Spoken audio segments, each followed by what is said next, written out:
À la montagne, Dieu appelle, se révèle et parle. Bonne soirée à vous tous. Aujourd'hui, nous allons diffuser le deuxième chapitre qui sera le dernier pour clôturer la première partie de notre thème intitulé « La vie d'Ézéchiel ». N'oubliez pas de faire profiter vos proches afin qu'ils soient édifiés ou sauvés. Que pouvons-nous apprendre du ministère et du malheur d'Ézéchiel? Je vous laisse suivre ce message et retrouvons-nous dans une vingtaine de minutes. Dans le chapitre d'aujourd'hui, deuxième message. Le deuxième message, c'est dans son ministère. Le verset 3 que nous avons lu, la Bible nous dit, Ézéchiel dont on parle là, il s'agit d'Ézéchiel, le sacrificateur, qui habitait le pays des Chaldéens, près du fleuve de Kébar. Il était d'abord sacrificateur, et quand Dieu est venu lui parler, il est devenu prophète. Qu'est-ce que je suis en train de dire? Le deuxième message que Dieu a codé dans le ministère d'Ézéchiel, c'est sacrificateur puis prophète. Je parle à quelqu'un ce matin, responsable d'entité, responsable de chorale, responsable de structure, responsable de ministère. Ne présentons pas à Dieu des prophètes que nous forçons à devenir des sacrificateurs. Mais Dieu attend rencontrer des sacrificateurs qui vont accepter de se cacher avec lui dans le tabernacle pour qu'il les transforme en prophètes.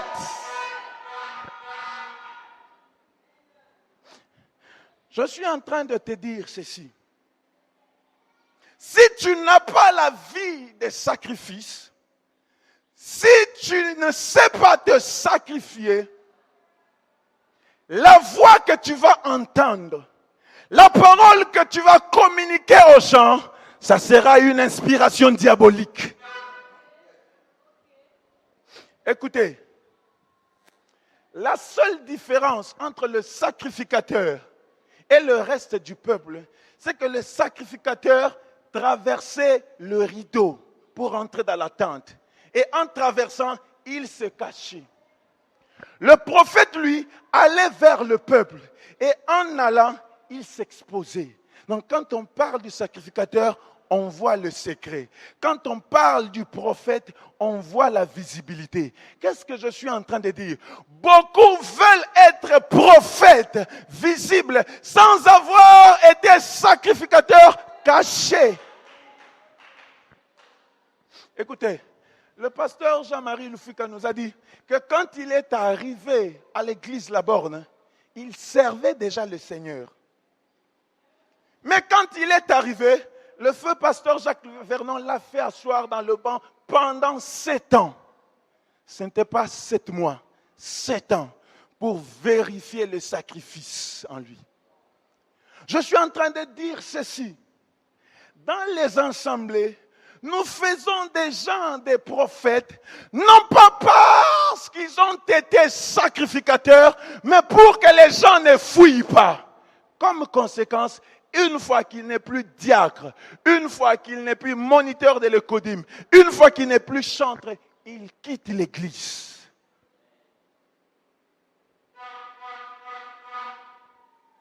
Sacrificateur, puis prophète. Dieu veut te dire ce matin, par le ministère d'Ézéchiel, d'abord le sacrifice, après le service. Sacrificateur, puis prophète. Mais pourquoi un seul homme pouvait remplir les fonctions de sacrificateur et de prophète? Quand j'ai posé la question à Dieu, que veut dire ces deux fonctions dans la vie d'Ézéchiel? L'Esprit m'a ramené sur la montagne des transfigurations. Écoutez, les deux fonctions parlent de deux personnes, Moïse et Élie. Moïse, sacrificateur, Élie prophète. Mais pourquoi au lieu de parler de Aaron sacrificateur, j'ai dit Moïse sacrificateur? Je suis en train de dire à quelqu'un ce matin, Aaron était le premier sacrificateur selon l'ordre d'Aaron, mais il n'était pas le premier sacrificateur dans le désert. Parce que quand il a fallu consacrer Aaron et ses fils, Moïse n'a pas exercé ses fonctions de prophète, mais c'est en tant que sacrificateur qu'il a consacré Aaron et ses fils. Voilà pourquoi quand il a fini de consacrer Aaron et ses fils, Dieu lui avait dit, de l'offrande que Aaron et ses fils ont apportée, tu vas prendre l'épaule, comme c'était le droit de tout sacrificateur. Le prophète n'a jamais pris l'épaule quand on consacrait un sacrificateur. Seul un sacrificateur pouvait consacrer un autre sacrificateur. Donc sur cette montagne, il y avait Moïse, il y avait Élie et il y avait Jésus-Christ. Mais lorsque la nuée est passée, les disciples n'ont vu que Christ seul. Où étaient passés Moïse et Élie? Ils ont été avalés en Christ. Car c'est Christ le véritable Moïse, c'est Christ le véritable Élie. Or, Moïse symbolise la loi, c'est-à-dire la parole de Dieu. Élie symbolise les témoignages, c'est-à-dire l'Esprit de Dieu. Mais l'apôtre Jean me dit, Jésus-Christ est la parole faite chair. Et l'apôtre Paul me dit, en lui habitait corporellement toute la plénitude de la divinité. Or, Dieu est esprit. C'est que Christ, c'est lui l'Esprit de Dieu. C'est qu'en remplissant les fonctions de sacrificateur et prophète, Ézéchiel est le type de Christ. Car ma Bible me dit que Jésus-Christ est le souverain sacrificateur selon l'ordre de Melchisédek. Et Moïse va dire, l'Éternel votre Dieu vous suscitera un prophète. Voilà pourquoi lorsque Jean a été arrêté, la Bible dit qu'il a envoyé des gens vers Jésus pour lui poser la question. Es-tu celui qui doit venir ou devrions-nous en attendre un autre? Tu ne me comprends pas. Je suis en train de dire qu'à Golgotha, ce n'était pas le fils du charpentier qui s'y trouvait. À Golgotha, c'était le souverain sacrificateur qui présentait l'offrande pour le pardon du peuple. Mais qu'avait-il en main? Hébreu nous dit son propre sang. C'est que quand Christ s'est retrouvé dans la présence du Père, il était à la fois vivant, à la fois mort. En tant que sacrificateur, il était vivant parce que c'est lui qui devait faire l'expiation du peuple. En tant que sacrifice, il était mort parce que c'est lui que le Père exigeait. Oyombeka ya ndenge nini, ezotanga makila ezopema, ezotanga makila ezosambela. Hébreu nous confirme que quand Christ s'est retrouvé dans la présence du Père, il était allé en tant que sacrificateur. Mais une fois dans la présence du Père, il est devenu le sacrifice.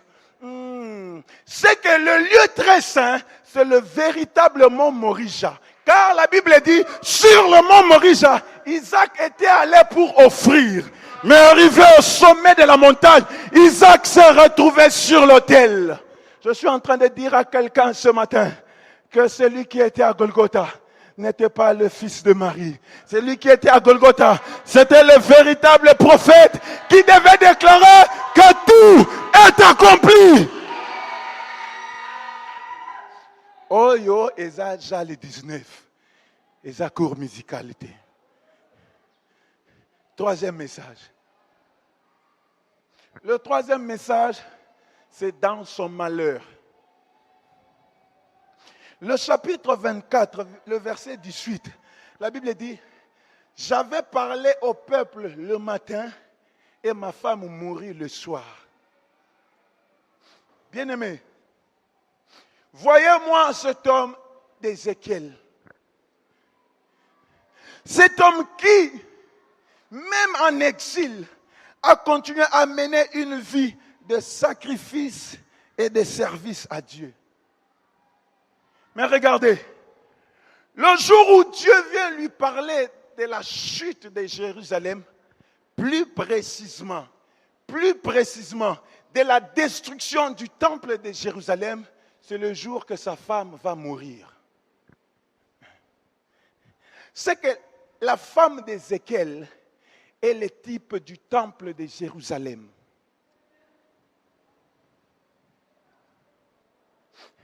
De même que la femme d'Ézéchiel faisait sa joie, le temple de Jérusalem faisait la joie des Israélites. De même que c'est d'elle qu'Ézéchiel a eu des enfants, ainsi le temple de Jérusalem était la source de la bénédiction des Israélites. Voilà pourquoi même en captivité, en déportation, les Israélites pensaient au temple de Jérusalem. Les Israélites demandaient les nouvelles du temple de Jérusalem. C'est que Ézéchiel ici, il est le type d'Israël. La femme d'Ézéchiel parle de Jérusalem. La destruction, la mort de la femme de Jérusalem parle de la destruction du temple de Jérusalem. Mais le prophète nous dit, j'avais parlé au peuple le matin et ma femme mourit le soir. Bien-aimé, pourquoi cette femme n'est pas morte le matin, mais seulement le soir? Or, le soir, c'est le temps de l'église. C'est le temps des nations. C'est qu'au temps du soir, le temple de Jérusalem n'est pas appelé à vivre. Je monte encore. C'est qu'au temps du soir, le temple de Jérusalem, qui symbolise le judaïsme, est une femme morte. Je monte encore. C'est qu'au temps du soir, tous ceux qui vont à Jérusalem pour des connexions avec des rabbins juifs vont vers une femme morte. Je monte encore. C'est que tous les symboliques du judaïsme qu'on nous a ramenés dans l'église, le bâton, la calotte, la soutane, sont les ornements d'une femme morte. Je suis en train de dire à quelqu'un, l'église n'a pas besoin pour sa beauté d'être parée des habits d'une femme morte. Ce qui fait la beauté de l'église se trouve dans cette parole. Prêche cette parole et l'église sera sans tache ni ride comme le veut l'époux. Okeye pa ya mwasi akufa olongole biloko. Osu parfait na ye oye kolatisa mutu aza na bomoyi. Et ça les makate. C'est que tous ceux qui sont allés en Israël pour nous ramener de l'eau, pour nous ramener la terre de la Palestine, pour nous ramener l'huile, pour nous ramener les bâtons, toutes ces choses sont sous le coup de l'impureté. Au lieu d'être bénis, ils sont impurs. Car Nombre 19, verset 11 dit, quiconque touchera un mort, un cadavre d'un corps humain quelconque, cela sera impur pendant 7 jours. Bakeko zobilo kwa mutu asi akufa, pa memango n'église, baza déjà mbindo.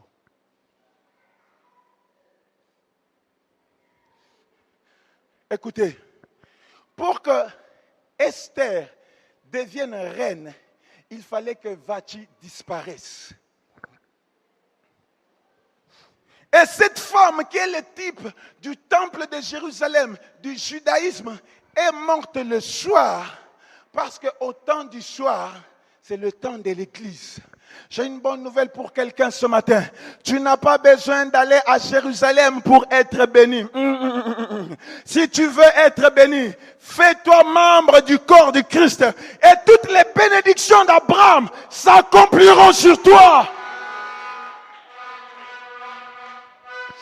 J'avais parlé au peuple le matin et ma femme est morte le soir. Bien-aimé, ici le prophète est en train de faire ressortir deux temps symboliques de la Bible, le matin et le soir. Voilà pourquoi, lors de la création à Genèse, la Bible dit, il y eut un soir, il y eut un matin. Il y eut un soir, il y eut un matin. Deux temps prophétiques de la Bible.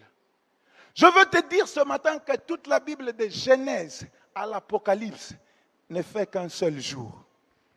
L'ancienne alliance, c'est le matin. La nouvelle alliance, c'est le soir. Et le soir et la nuit veulent dire aussi la même chose. Si vous prenez la définition de la nuit dans l'encyclopédie biblique, ça veut dire que c'est l'espace de temps entre le coucher du soleil jusqu'à son lever. Donc c'est de 18h à 6h. Et quand Dieu dit dans Genèse, il y a un soir, il y a un matin, on parlait de 18h à 6h. De 18h à 6h. C'est par rapport au règne du soleil et de la lune. Mais ici, on nous dit que cette femme est morte le soir. Or, quand l'apôtre Paul vient parler dans Romains 13, il est en train de dire, la nuit est avancée, le jour approche. C'est que depuis que cette femme est morte, il s'est passé beaucoup de temps. Mais alors, quelle heure est-il maintenant? L'apôtre Jean, dans 1 Jean chapitre 2, vient donner la réponse pour dire, petits enfants, c'est ici la dernière heure. Comme vous avez appris qu'un antéchrist vient, il y a maintenant plusieurs antéchrists. Par là, nous connaissons que c'est la dernière heure. Or, dans le Nouveau Testament, le Romain divisait la nuit en 4 veilles. La première veille, de 18h à 21h. La deuxième veille, de 21h à minuit. La troisième veille, de minuit à 3h. La quatrième veille, c'est de 3h à 6h. Donc, l'apôtre Jean est en train de dire que nous sommes à la quatrième veille, de 3h à 6h. Or, quand lui, il parlait, il disait à l'église que c'est déjà la dernière heure. Or, ça fait plus de 2000 ans qu'il a parlé. Ça veut dire que nous ne sommes plus loin de 6 heures, de la levée du jour, le jour symbolisant le jugement. Je suis en train de dire à quelqu'un ce matin que le temps de la grâce est en train de toucher à sa fin. C'est maintenant qu'il faut donner sa vie à Jésus-Christ comme Seigneur, comme Sauveur. Maintenant, je veux redescendre. La Bible dit, j'avais parlé au peuple le matin et ma femme mourut le soir. Bien-aimé, la femme d'Ézéchiel n'est pas morte parce qu'Ézéchiel avait transgressé une loi. Non. La femme d'Ézéchiel n'est pas morte parce qu'Ézéchiel avait péché. Non. Mais Dieu a permis que ce par quoi Israël devait passer, c'est qu'Israël devait vivre plus tard, que Ézéchiel puisse l'expérimenter maintenant. Je suis en train de dire à quelqu'un ce matin que le malheur d'Ézéchiel n'était pas une punition, mais c'était un enseignement. Je parle à quelqu'un ce matin, tu te poses des questions, pourquoi seulement moi ? Pourquoi tout ceci m'arrive? Écoute, ce n'est pas parce que tu as péché. Ce n'est pas parce que tu pries mal. Ce n'est pas parce que tu manques l'onction. Loin de là. Dieu m'a envoyé dire à un sacrificateur prophète ceci. Ta souffrance, ton malheur, ce n'est pas une punition. Ton malheur, c'est une école. C'est un enseignement pour les autres. Je suis venu dire à quelqu'un ce matin que toutes les années que Dieu te fait passer par le chômage est une école. Si Abraham est resté fidèle jusqu'à sa vieillesse sans broncher, c'était pour dire à quelqu'un, lui qui n'avait pas encore d'enfant, que ce n'est pas parce que tu as fait 10 ans sans enfant que tu dois aller chercher un féticheur.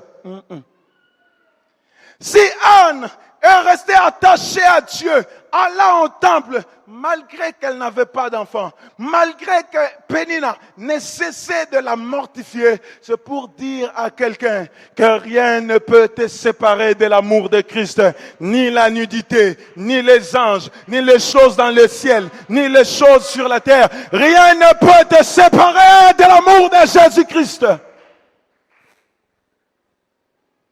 Écoute, ton malheur n'est pas éternel. Bien-aimé, avant d'aller annoncer au peuple le message, Dieu avait déjà dit à Ézéchiel que ta femme va mourir. Mais Dieu lui avait dit, quand ta femme mourra, ne pleure pas, ne rase pas ta barbe, ne porte pas le deuil. Et lorsque sa femme est morte, les gens s'attendaient à le voir pleurer, à porter le sac. Mais ils ont été étonnés de voir que Ézéchiel ne manifestait aucun signe de quelqu'un qui est dans le deuil. Ils ont été étonnés de constater qu'Ézéchiel ne manifestait aucun signe de quelqu'un qui a perdu un être cher. Qu'est-ce que je suis en train de dire? Je parle à un serviteur de Dieu. Je parle à une servante de Dieu. Écoute, un serviteur de Dieu, c'est quelqu'un qui souffre en silence. Écoute, tu ne peux pas aller de porte en porte pour raconter ta souffrance. Souffre en silence. La Bible dit, il était comme une brebis muette devant ceux qui l'attendent. Il n'a pas ouvert la bouche. Quand les gens regardaient Ézéchiel, ils ne voyaient rien. Mais Dieu qui voit dans le secret, savait que Ézéchiel a mal au cœur. Je suis en train de dire à quelqu'un ce matin, Dieu sait qu'il y a quelqu'un ici qui a mal au cœur. Dieu sait qu'il y a quelqu'un ici qui a mal au cœur. Et Dieu est venu pour toi ce matin. Écoutez, je suis venu te dire que ton malheur n'est pas éternel. Parce que Dieu avait dit à Ézéchiel, lorsque tu apprendras un tel événement s'est accompli, tu ouvriras ta bouche, ton silence prendra fin, car je t'aurai exaucé. Je suis venu dire à quelqu'un ce matin que Dieu a prévu un événement pour mettre fin à ton malheur. Vous savez, le jour de la naissance de ma fille, je me rappelle très bien, c'était un samedi à 18h30. L'un de mes grands frères a appelé l'une de mes sœurs pour lui poser la question, Claude Azandengenin. Plusieurs années en train de prier et de prier encore. Bien-aimé. Et même ce jour-là, à 8h30, mon épouse était déjà dans la salle d'accouchement. On se disait, d'ici 30-45 minutes, on va se reposer. Jusqu'à 15h, l'enfant ne venait pas. Et comme c'était un samedi vers 12h, les médecins étaient déjà partis. À 15h, on était obligé d'appeler les médecins, faire revenir l'anesthésiste, faire revenir les chirurgiens. Parce qu'on devait passer par une césarienne. On a quitté de la prière. Nzambe sunga abota malamu pour Nzambe sunga césarienne et les kamalamu. On devait encore prier. Mais à 18h30, quand le médecin est venu me dire que ta fille est née, c'était un événement qui a mis la fin d'une période dans ma vie. Je suis en train de dire à quelqu'un ce matin, Dieu a prévu un événement pour mettre fin à une période dans ta vie. Peut-être ça va passer par un appel. Peut-être ça va passer par une visite. Mais une chose est sûre, Dieu a prévu un événement pour mettre fin à une page dans ta vie. Car ma Bible dit ceci. Voici, je suis sur le point de faire une chose nouvelle. Et cette chose est sur le point d'arriver. Je mettrai un chemin dans le désert. Et je mettrai des fleuves dans la solitude. Bien-aimé, Je suis en train de te dire, même la mort des premiers-nés de l'Égypte fait partie des événements que Dieu peut produire pour mettre fin à une période dans ta vie. Ce matin, Dieu veut qu'un événement se produise pour mettre fin à une période dans ta vie. Applaudissons pour notre Dieu.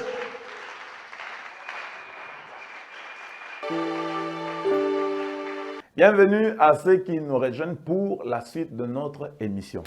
Première chose, par le ministère d'Ézéchiel, nous apprenons que dans l'œuvre de Dieu, le secret doit précéder la visibilité. Deuxième chose, le malheur d'Ézéchiel était prophétique, car la mort de sa femme, type du temple de Jérusalem, c'est-à-dire du judaïsme, qui au temps de l'Église n'a plus de vie en elle. Au temps du soir, le judaïsme est une femme morte. Alors, si vous avez été béni par cette émission, faites-en part à d'autres en partageant le lien. Nous serons aussi contents de vous lire en retour, soit en commentant ou en nous écrivant. Quant à moi, je vous dis au revoir et retrouvons-nous le dimanche prochain. Pour ceux qui sont à Kinshasa, de 10h45 à 12h45 pour un culte francophone ou à 18h15 sur cette même chaîne pour un autre thème. Que le Seigneur Jésus-Christ vous bénisse. Bye bye.